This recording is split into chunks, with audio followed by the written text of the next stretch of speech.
सर्वमंगलमांगल्ये शिवे सर्वार्थसाधिके शरण्ये त्र्यंबके गौरी नारायणी नमोस्तुते।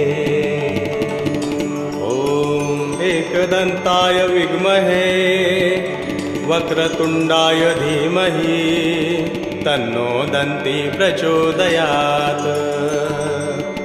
ॐ गिरिजायै च विद्महे शिवप्रियायै च धीमहि तन्नो दुर्गा प्रचोदयात्।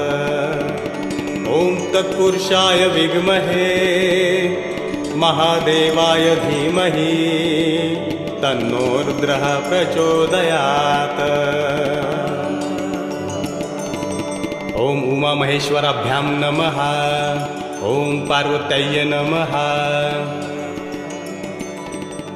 ॐ